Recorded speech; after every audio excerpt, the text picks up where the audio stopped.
নমস্কার বন্ধুরা, রিয়া স্পিড নিউজিল্যান্ডে আরেকটা নতুন ব্লগে আপনাদের অনেক অনেক স্বাগত। আশা করি আপনারা সবাই ভালো আছেন আর আমরাও খুব ভালো আছি। আজকে আমাদের বেরোতে বেরোতে লাঞ্চের সময় হয়ে এসেছে, তাই ভাবলাম লাঞ্চটা আগে করেই নিই। আমরা যে হোটেলেই আছি তার ঠিক পেছনের দিকে একটা চাইনিজ রেস্টুরেন্ট আছে, আমরা সেখানেই যাচ্ছি।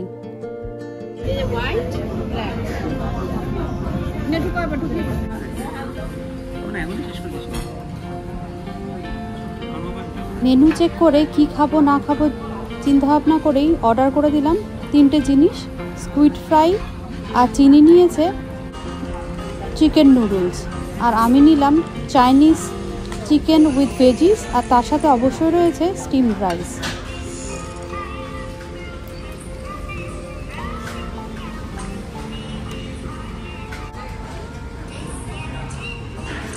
সব চিকেন কিন্তু দুটো পাউচ দিয়ে খালি সব চিকেন না, চিকেন নয় না।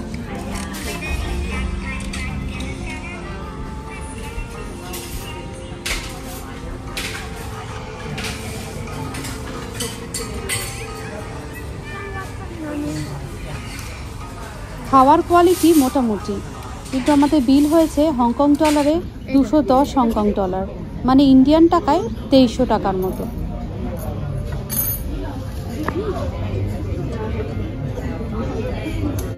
আমরা যে জায়গাতে আছি তার পাশেই একটা বড় পার্ক রয়েছে, যার নাম হলো টুয়েন মুন পার্ক, আর তার মাঝখানেই একটা রেপটাইল হাউস রয়েছে।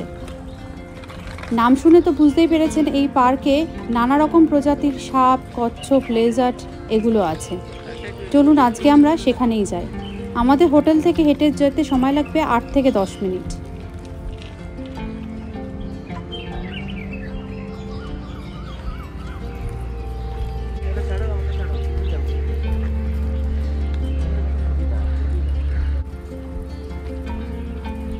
এই পার্কের মাঝখানে রাস্তা দিয়ে আমরা হাঁটছি। পার্কটা কিন্তু বেশ বড়, অনেকটা জায়গা জুড়ে এই পার্কটা করা হয়েছে। এই পার্কটার প্রায় 12.5 হেক্টর জায়গা জুড়ে রয়েছে, মানে ধরুন 50 বিঘার মতো জমির উপর এই পার্কটা গড়ে উঠেছে। আশেপাশে নানা রকম লেক টাইপের, তারপর ফাউন্টেন, বাচ্চাদের খেলার জায়গা, আরও নানা রকম ছোট ছোট পার্ক রয়েছে। বেশ ভালোই লাগছে আশেপাশের দিকটা এনজয় করে করে দেখতে।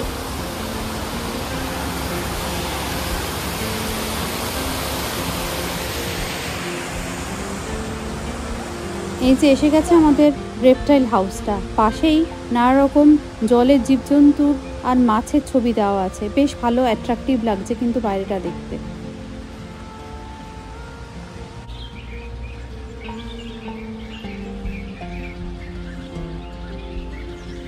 এবার চলুন আমরা ভেতরে ঢুকি আর ঢুকে দেখি কি কি দেখতে পাওয়া যায়। এই রেপটাইল হাউসটা খোলা হয়েছিল 1999 সালে। এটা প্রায় 500 স্কোয়ার মিটার জায়গা জুড়ে করা হয়েছে, আর এটার এন্ট্রি সম্পূর্ণ ফ্রি। এই রেপটাইল হাউসে 33টা প্রজাতির বিভিন্ন ধরনের সাপ, কচ্ছপ আর লিজার্ডরা রয়েছে, আর সব মিলিয়ে মোট 64টা সরীসৃপ এই পার্কে রয়েছে। আর রেপটাইল হাউসের একদম মাঝখানেই বিভিন্ন ধরনের রেপটাইলসের মডেলও দেওয়া রয়েছে, বেশ সুন্দর।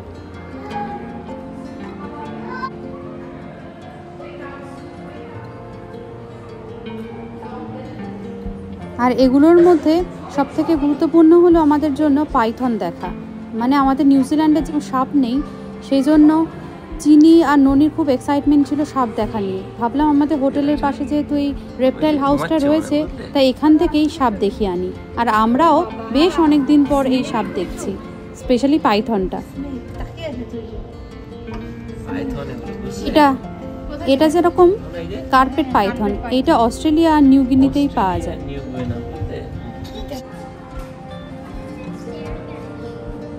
এই ছোট্ট একটা টার্টল দেখে আমরা চলে গেলাম পাশের লেজার্ড দেখতে। 2টো লেজার্ড রয়েছে, আর চিনি আর ননি বেশ মজা করে দেখছে আর এগুলোর সাথে খেলছে, মানে বাইরে, কাচের বাইরে থেকে।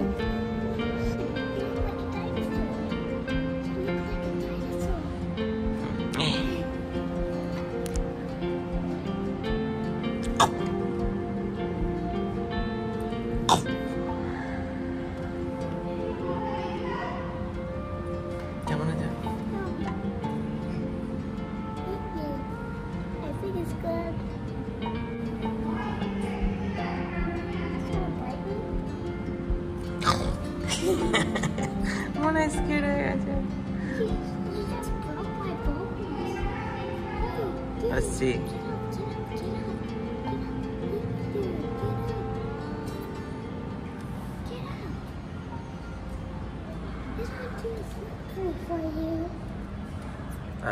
Papa, it's really long. Great. It looks like a dinosaur. A baby dinosaur. A baby. দেখেছিস? দেখ। It's so long. এই স্নেক বুঝে টুপিটা খুলে দাও আমার। থাক চল মানে এবার ওইদিকে যাই আমরা। এখানে তো একটা আছে ওই যে ওখান থেকে স্ট্যাচু হয়ে আছে।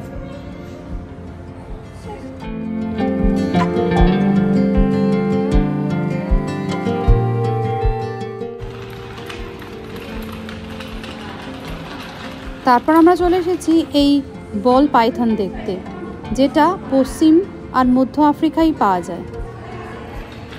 এই বল পাইথনকে রয়্যাল পাইথনও অনেক সময় বলা হয়, আর এইটা অনেকে পেট হিসাবেও রাখে।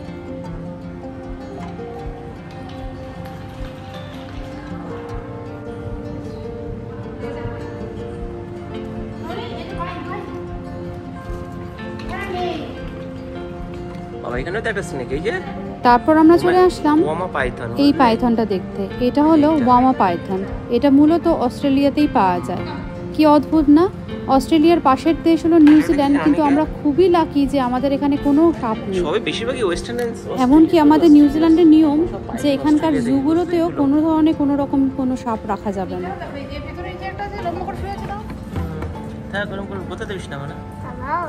এটা কি সবই নর্থার্ন অস্ট্রেলিয়া সব। হ্যালো বলছি অস্ট্রেলিয়া, নর্থার্ন অস্ট্রেলিয়া। এটা হলো স্পার টর্টোয়েজ, যেটা মধ্য আফ্রিকায় পাওয়া যায়, আর তার মধ্যে সাহারা মরুভূমি আশেপাশে এই টর্টোয়েজগুলোকে দেখতে পাওয়া যায়।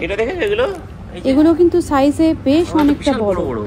বিশ্বের 3rd লার্জেস্ট টর্টোয়েজ হলো এগুলো, আর আফ্রিকার মধ্যে এটাই সব থেকে বড় টর্টোয়েজ।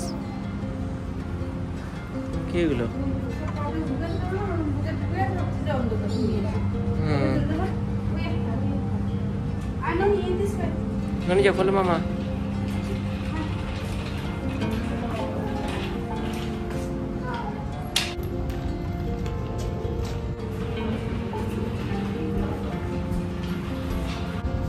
এখানেও একটা বেশ বড় সাইজের লিজার্ড দেখতে পেলাম।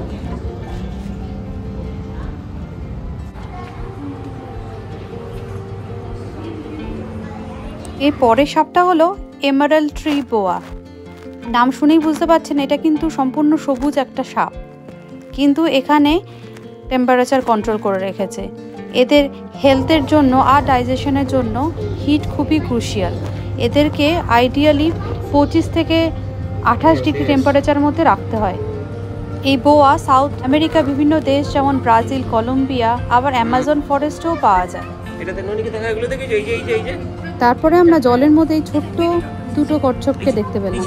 উনি তো বেশ মজা পেয়েছে টর্টোয়েজগুলোকে দেখে, ধরার চেষ্টা করছে। আর চিনি যে কচ্ছপটার সাথে খেলছে ওটাও বেশ সুন্দর, জলে সাঁতার কেটে বেড়াচ্ছে নিজের ইচ্ছা মতো।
এই কচ্ছপগুলো যেমন ইউনাইটেড স্টেটসে পাওয়া যায়, সেন্ট্রাল ইউনাইটেড স্টেটসে।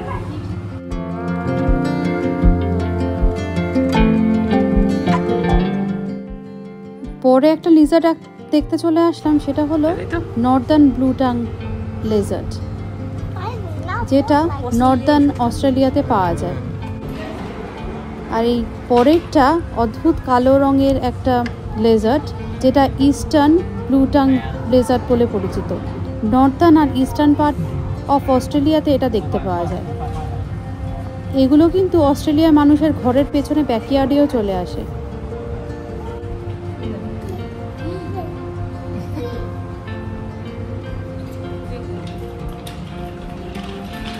এটা কি? ও এর মধ্যে আছে, দেখো। তারপরে চলে আসলাম এই অদ্ভুত একটা লেজার্ড দেখতে, যেটার লেজটা ঠিক পাতার মতো, লিফটেল একটা গেকো, যেটা অস্ট্রেলিয়াতেই পাওয়া যায়।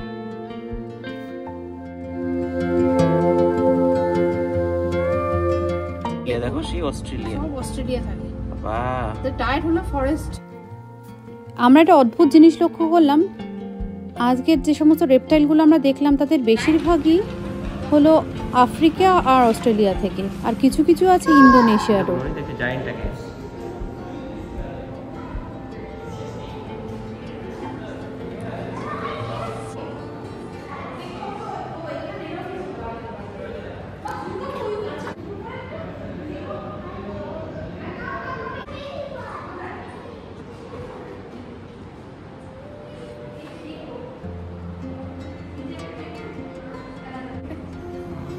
চলে এবার ফিনিশ। এখন আমাদের সব ঘোরা শেষ করে এখন আমরা বেরিয়ে যাচ্ছি। এই রেপটাইল হাউসটা আমাদের খুবই ভালো লেগেছে। আপনারা যদি হংকংয়ে আসেন আর সাথে যদি বাচ্চারা থাকে, তাহলে অবশ্যই তাদেরকে নিয়ে একবার এখানে ভিজিট করে যাবেন, বেশ ভালো লাগবে। আর আমরা বেরিয়ে বিভিন্ন রকম মডেল করা আছে পার্কে, বিভিন্ন রকম সাপ, কচ্ছপ, বিভিন্ন রেপটাইলসদের মডেল করা আছে, যেগুলো দেখে চিনিয়ান ননি খুব মজা পেয়েছে, দৌড়ে গিয়ে ওদের পিঠে উঠছে।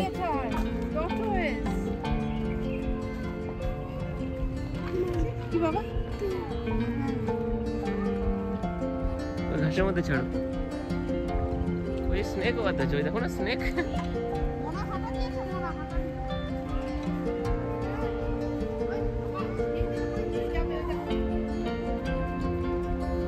Ay, shh, shh, shh, shh. Ay.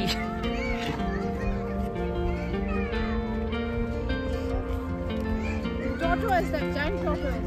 Giant tortoise.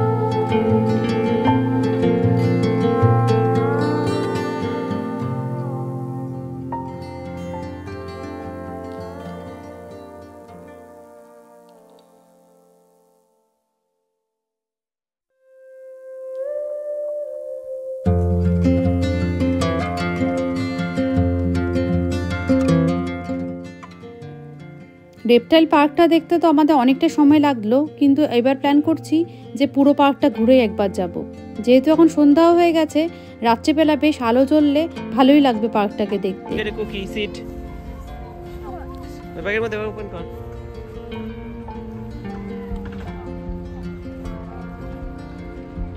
Lighting light show দেখ, ওই দেখ চলতে দেখ,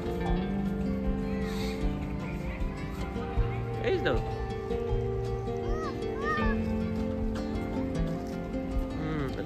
লাইটও জ্বলছে দেখো ওইখানটা।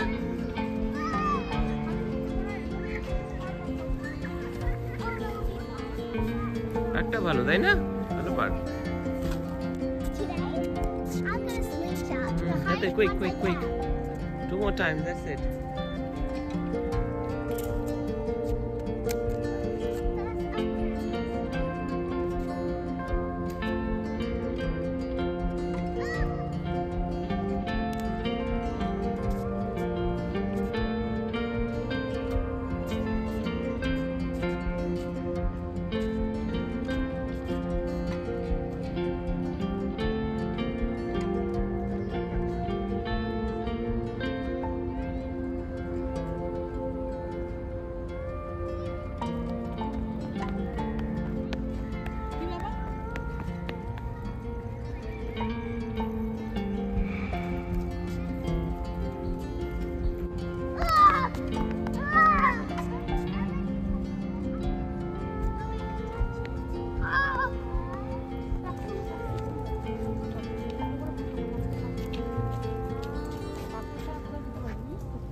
চলো ওয়াক।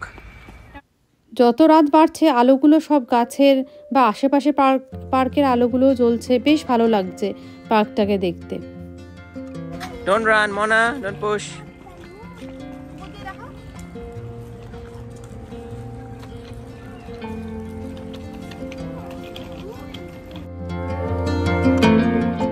ঘুরছে এটা।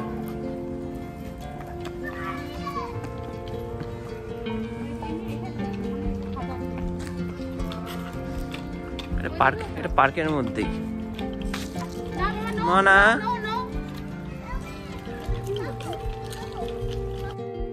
এই আলোর ঘেরা পার্কের মধ্যে দিয়ে হাঁটতেও বেশ ভালো লাগছে। আর চিনি আর ননি তো খুব মজা পেয়েছে, খুব দারুণভাবে এনজয় করেছে দিনটা। চলুন, এখন রাত একটু বাড়ছে, আমরা এদিক ওদিক একটু দেখে হোটেলে ফিরবো।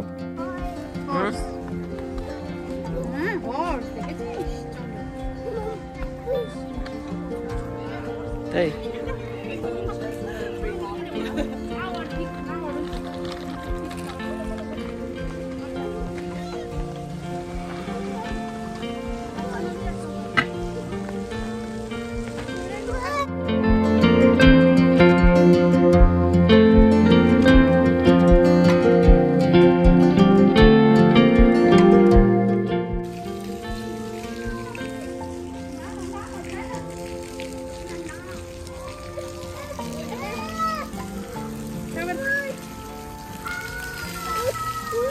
ভিজে যাবে না, এরকম মধ্যে কোথায় দেখো ধরো কি আমি করছি।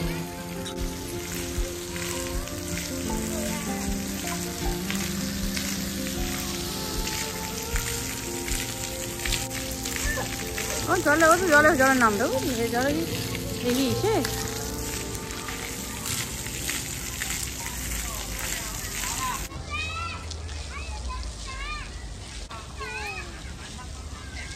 এখানে গেছে।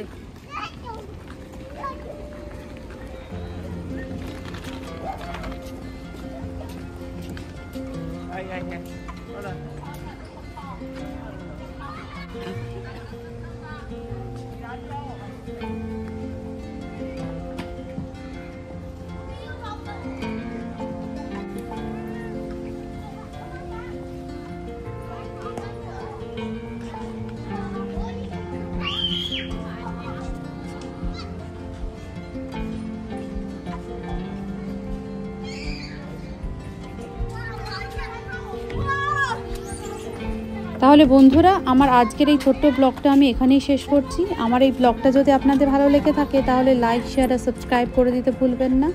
আর আরও এরকম ভিডিও পেতে চোখ রাখুন আমার চ্যানেল রিয়া স্পিরো নিউজিল্যান্ডে।